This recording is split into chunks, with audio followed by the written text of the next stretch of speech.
I agree with Val. There's been a lot of people who have helped me and that I've really learned from. Two local people who I have great admiration for and who I think I've learned a lot from are Mary Louise Shirk and Tina Washington, who are friends of mine and who, to me, on a local level, have exemplified women who really just wouldn't accept the status quo, who said, I can do this and I can do it better. And if you don't know, Mary Louise started the Boost program in Lebanon, which eventually became Head Start. And she started it with a lot of opposition from the Mayo City Councilman and people who said, we don't need that. And she said, these young children who cannot afford it need early education. And having been in early education early in my career, I totally believe in early education, and I'm really happy that I'm working with the Y where we are very committed to that. So I see that she really blazed a trail. And she continues, even though she's had a stroke and has very little use of one side of her body, to read, to be engaged every time I visit her, and Kim will attest to this, and those of you who see her, she wants to know what's going on, why isn't this happening, she wants to make some phone calls, and she is, I mean, she's doing it. She's in her book club, and she's calling people, and she's saying, hey, I don't think this is right, we shouldn't be doing this.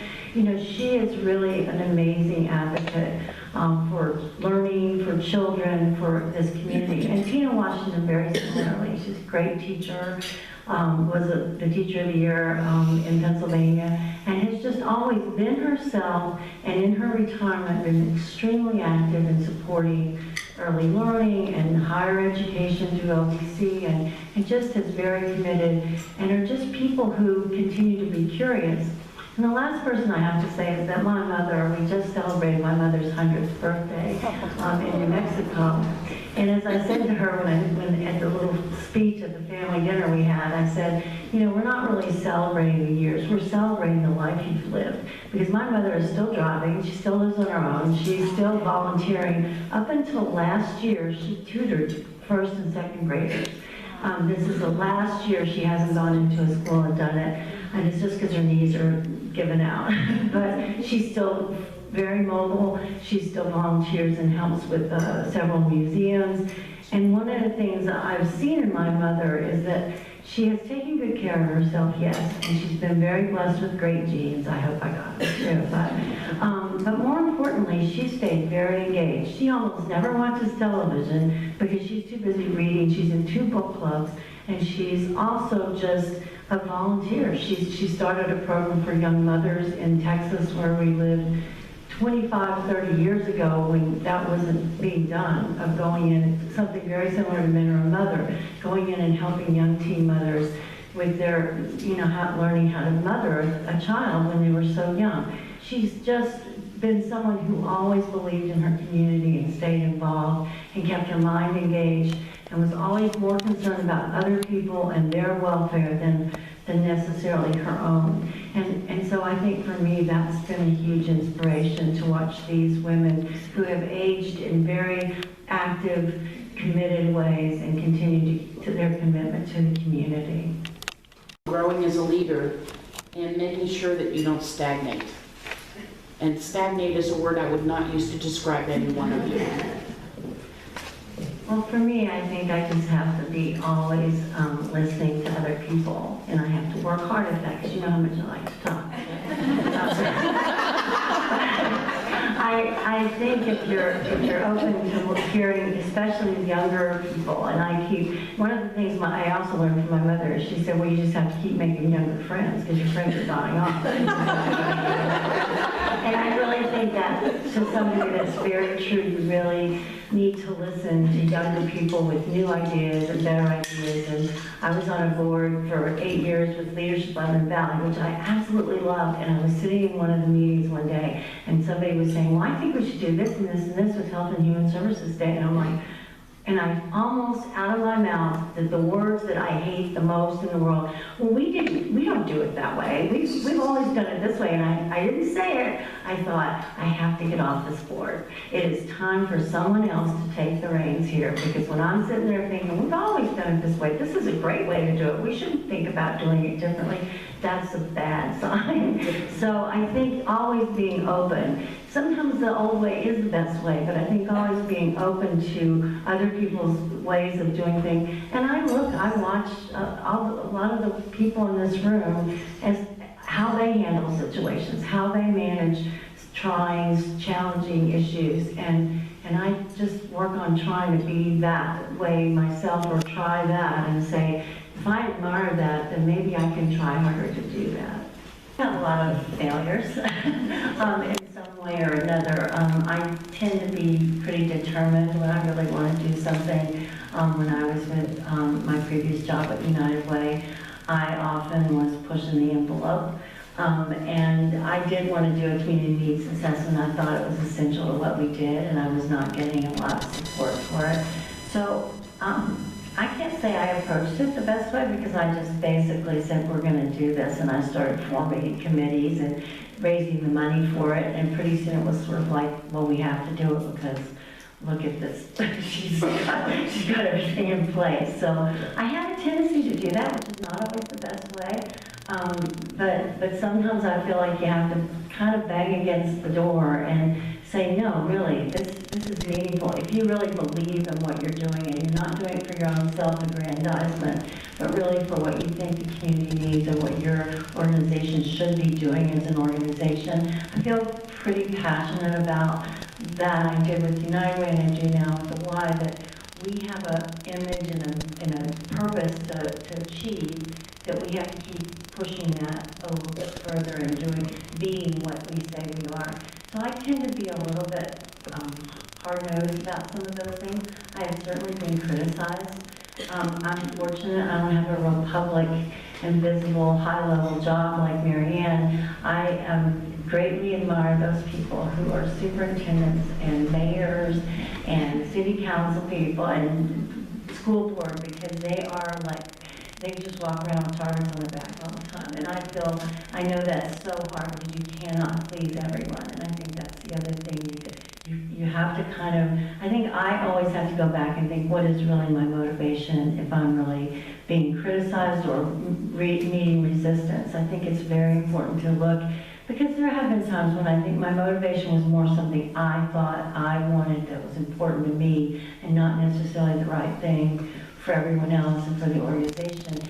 But then there are times when you think, no, I really think this is, and I'm not doing it just for me. And then sometimes you have to find a way to communicate that. I think the hardest thing is to try to communicate to those who are resisting you respectfully and fairly why what your cause is or what your point is. So I've sometimes not done that well, and sometimes I've done better at it. But I think, if you believe in something, you have to push for it. But always look at your own personal motives for it, too. Thank you. I'm going to pick on Marianne and Val next. Asking how you stay motivated and inspired. I think the biggest challenge is the pace of change. The fact that everything is moving much faster. That makes me sound really old, I know. We have to keep up with so many changes in the environment and what's happening, and certainly, of course, with media and the level of expertise you need in social media and just all types of media through the internet. So I think it's always a challenge to us to stay on top of that, and at the same time not lose sight of our values and what's really important within our own organization, what our values, what we're doing there, or within our community. Because I think sometimes we get so caught up in the newest thing and being on top of it and being part of the latest craze that we sometimes lose track of who are we really, and are we sticking to our mission, are we sticking to what's important to us and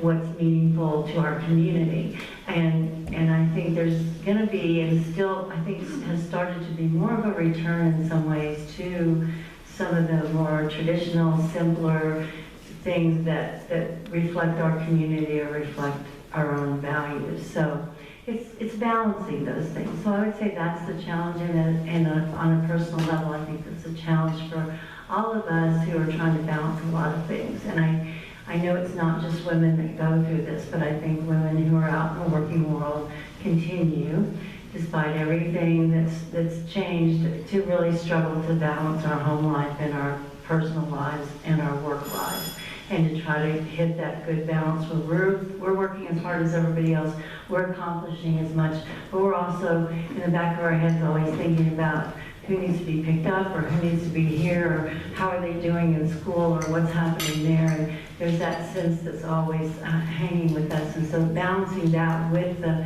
fast pace of everything, I think, is a huge challenge for all of us. Thank you. I wish I had patience. I wish I were a more patient person. I can get very impatient about things I think should happen, or people who I think are not, doing what I want them to do. I don't think I have the patience, and I wish I were a better listener too. I think I can always be. If you're an impatient person, I'm in really big trouble. I just hide it, but it's there. Those who know me well know it's there for sure. But one of the things I've been reading lately, that a book I just started, but it's called The Path Appears, and it's a wonderful book that these two authors, if you ever read Half the Sky, which is another wonderful book about programs that people are doing in the world to help women, especially young women, develop, and especially in Africa, but all over the world, in India, and to really help women who have been severely damaged. And I think this is an issue that we all need to be very conscious of, especially as women and people who are concerned with women, that there are parts of the world where women are literally being, Boko Haram and those kinds of things, being damaged, being taken, being raped, being mutilated, being, all kinds of things. So I think we all have to be aware of that and remember that.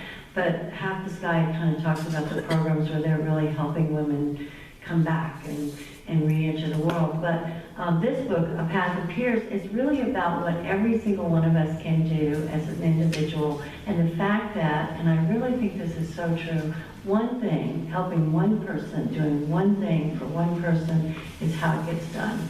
And it's I think we all belong to organizations and try to do as much to support them and to do things on a broader scale. And it's not that that's not important, but truly, if every single one of us, when we saw that opportunity, and I'm probably preaching to the choir, because I can look around the room and say, I think everybody in this room is doing that and has been doing it for a long time. But I think it's always important to reinforce with our children and with the people we know that you don't have to change the world, because it's too hard to say, if I can't change that, and if I can't change the world, which I get impatient, which this goes back, this is how it ties to what you ask, is, then maybe I can't do anything. I just can't do anything about that. I can't do anything about women in Africa, or I can't do anything about this situation. But we can do it one person at a time, even if we don't think we're affecting somebody in Africa. Maybe it's just something I say to somebody at the Y, or a little girl that comes by, and I tell her how she's so, she's so smart, and what a good answer that was that you gave to me. Or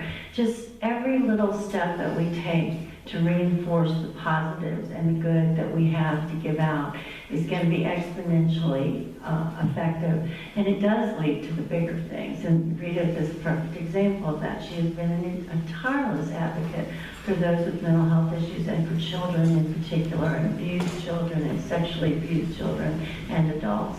And she has done it from the kids she was helping in school, and it's just grown from there. And I think that's something we can all do. So we have to have patience, because sometimes I get impatient that we're not moving fast enough, or we're not doing it fast enough.